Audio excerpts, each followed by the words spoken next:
station a lady that I adore so much, not only because of her music, but because of who she is. And I've had several opportunities to meet her and interview her, and she's live with us this morning. None other than Janelle Monae. How are you? Hi, I'm fine, sweetie pie. How are you? We are wonderful. So glad to have you here. Thank you so much for having me. Absolutely, absolutely. And you've been on a promo tour promoting your brand new album. Yes. Tell us all about Electric Lady. Yeah, the Electric Lady. Absolutely. Yeah. You know, this is a follow-up to the Archandroid, and this album was inspired. The title was inspired by my paintings. I'm a visual artist, and I was on tour for the last 2 years, and I was painting and singing in front of like thousands of people. And I would paint this image of this woman, this female silhouette, every night. I didn't understand why.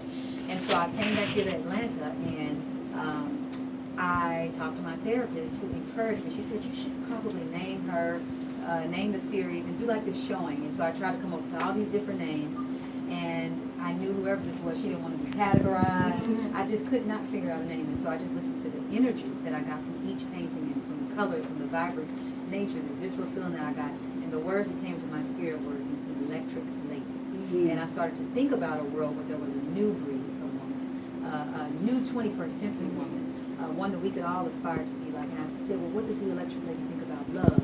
What does she think about politics, religion, sexuality, community?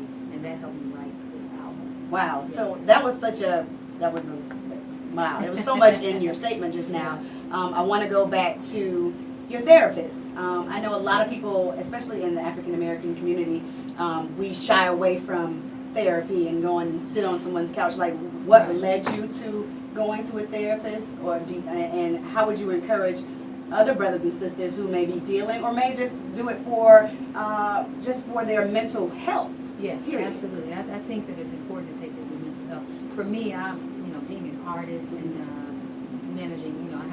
I don't have any children, but I have a huge family back home in Kansas City, and there's so many highs and lows in this industry. I just like to download all my information, and it actually helped me write my album. If I had not gone, I would probably not have written The Electric Lady and been drawn to, when you have all these thoughts in your mind, you know what I'm saying? It's trying to get it out. It's stressful. And it's like, I just need to talk to somebody. I think it was really so somebody could just listen. Yeah. Sometimes when you listen and you hear whatever it is, sometimes it's not a big deal anymore. It just is a weight off your shoulder. So I encourage everybody and anybody, if you don't have the money to do it, talk to somebody. It's just good to get it off your chest, and you never know what kind of great music will come from it.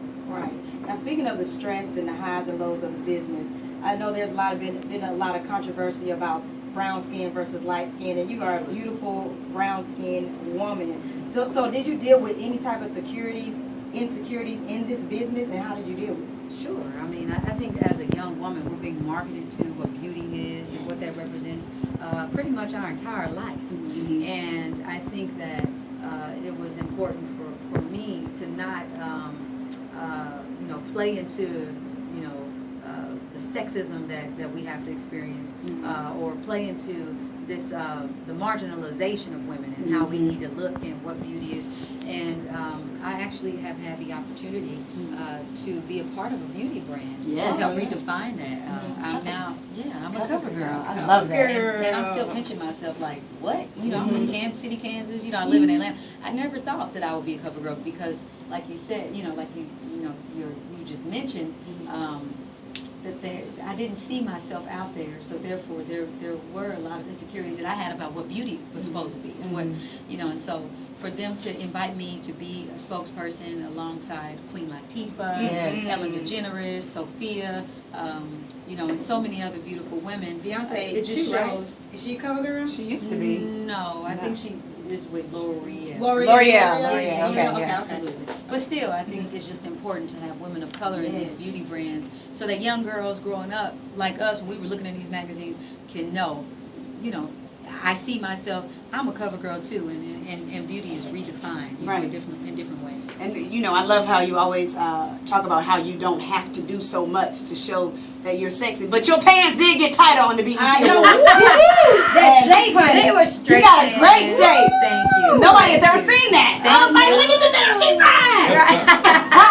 fine. Girl, yeah, I mean, listen, I have always, I think, you know, the point that I've always tried to make is that women, we should always just be in control of our bodies. Yes. However we want to dress, we don't have to play into anybody's expectations of what beauty should be. And that's all. You know, I think it's just important because, you know, not all the time people, you know, you wear your 30-inch hair, that might not work for nobody else. Exactly. But you still should not feel ashamed for doing that. And that person should not, you know, feel ashamed for being natural. Right. Right. You know, and I think that that's the conversation that I've always wanted to start is I'm going to rock my black and white tuxedo because I think it's cool. I'm, you know, regardless of what anybody else is, you know, thinking about it, it's just my right. And I think whenever I feel like the rights are being taken away, that's when I'm like, no, I'm not. Y'all not going to tell me what to do. So we're gonna see you in more cat suits, honey. That was it a I don't know Look, I got my stretch pants today. Yeah.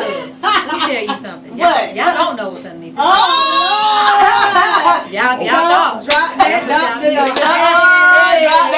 that. Y'all crazy. Janelle, do you own any other color besides black and white? I don't. Really? What? Oh wow. Even your undergarments are black and white. Absolutely. Really? Come on now. Now, is there a Is reason- your house black and white? Hell, house is black and white. Everything's. I Really? wake up like this every morning. Oh, hush, girl. Tuxedo on, hair freshly. Whatever. Clipped in the front. Everything is just. No, she's playing. I'm just kidding with y'all. You know, I have everything is about balance, and I try to keep. I mean, I do. Actually, I don't actually own any colors. My assistant is here. She'll tell you what does my closet look like. Black and white. Black and white. Wow. Erica Badu, who is also on my album, she came to my house and she was like, "I cannot believe this, girl. Wow. Your closet is really black and white." I thought it was. I just wouldn't. I didn't believe it. Mm-hmm. It is. I mean, this is what I just enjoy it. Right. What was it like working with her? I mean, I know she was one of the ladies in this business that kind of paved the way. She did. And you all were fabulous when you performed together as well. But what was it like working with her? And you also worked with Solange. I definitely want to hear about that because, you know, you hear about Beyonce so much, but Solange has this energy and soul to her that a lot of people don't know about. So talk about Erica and then talk about Solange. Sure. Erica actually was one of the first female artists, established female artists, to reach out to me and take me on tour with her. Oh, nice. So I got to open up for her, you know, for many nights. And so we formed this sisterhood to where I can call her now and talk to her about anything. And she has been like a mentor to me. And, you know, just the fact that she stands up for her beliefs, you know, and the thing in her art. And she doesn't, you know, she's unapologetic in the way that she is as an individual. And I respect that so much. And her music is also amazing. She's an incredible writer, but just an artist, you know, through and through. And so when we did Queen together, we wanted to create a female empowerment song.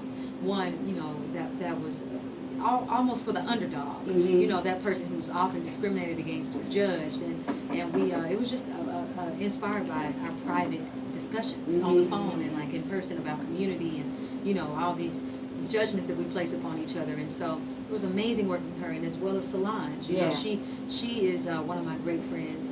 She and I, you know, talk very often, and she's just a music lover and such an individual and someone who's unafraid to stand up for the things that she believes in as it pertains to music and hair and fashion and all those things. And so I think with this album, I wanted to make sure that people knew that strong women can work together and not feel intimidated or you know, less than. You know, I think our lights shine brighter when we're collaborating with each other. And so I wanted to show that camaraderie amongst females on this album. Okay, now are you still with Diddy? Are you still signed to Bad Boy? Sweetheart, you didn't know that I have my own recording label? No, I do. I do, but I didn't. Well, and then so I have a distribution deal with Bad Boy and Atlantic Records. Good. Okay. So But you and Diddy still talk? Absolutely. Actually, I will be talking to him this evening. Good. I am so thankful. You know, Rashawn knows we started here in Atlanta years ago, and so actually my story, for those of you who are listening, I started here in Atlanta. I was living in a boarding house with like 6 other girls, selling my independent work. The audition, to the name of this EP, out of my boarding house, and girls. This was in the AUC, Spelman Morehouse Clark, and I met Big Boy at an open mic night that time when I was just hustling, doing it on my own, and he helped me, tremendously. He helped put out one of my first songs, Letting Go, on that compilation CD with Kryptonite was on that and a whole lot of stuff, and I was the only female on that. And then he introduced me to Puffy, and who said, listen, I don't want to be involved with what Wonderland and Janelle Monae is doing. You guys are doing creatively. I just want people to know about you. Nice. So Puffy, has helped us get this distribution deal. He's executive producing. Big Boy and him, they're both executive producing The Electric Lady. Nice. Yeah. Love that. Love that history of that. It's all about helping somebody to be a blessing to somebody else and then paying it forward. Absolutely. Are you going to sell your paintings that you...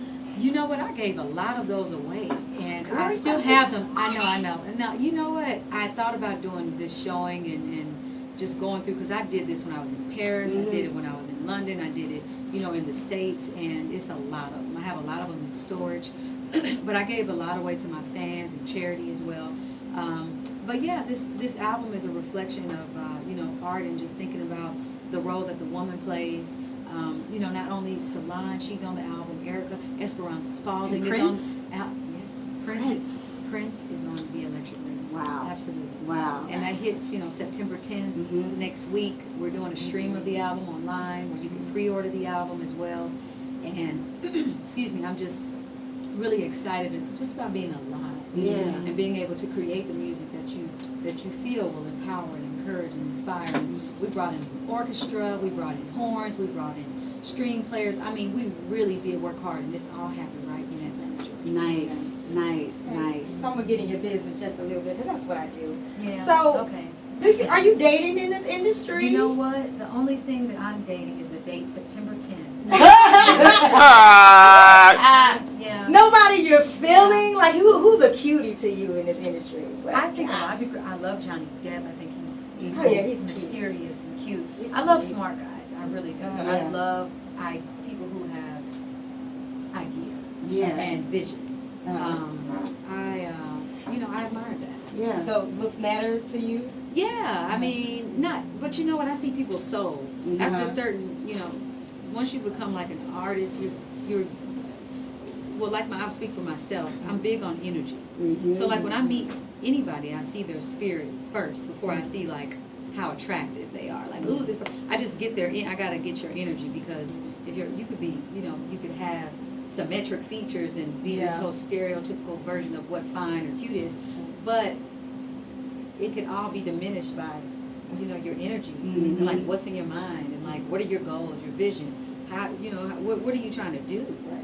So I'm big on energy. The Electric Lady. Absolutely, and I think you're an electric lady. Thank you. And so are you. Thank you. I pray that this album sticks with you, and that you guys enjoy it and pass it down to your kids, future kids. That's right. Thank you. You're amazing. I can sit here and talk to you all day. I love her, y'all. Let me tell you, I've known Rashawn for the last, these years, and she has just, her energy has been the same. Thank you. And she has been such a strong female in this industry, and she's kept her center, and I'm just so honored to be here talking to you right now. Thank you. Because I think that you will impact women and the next generation of women in radio.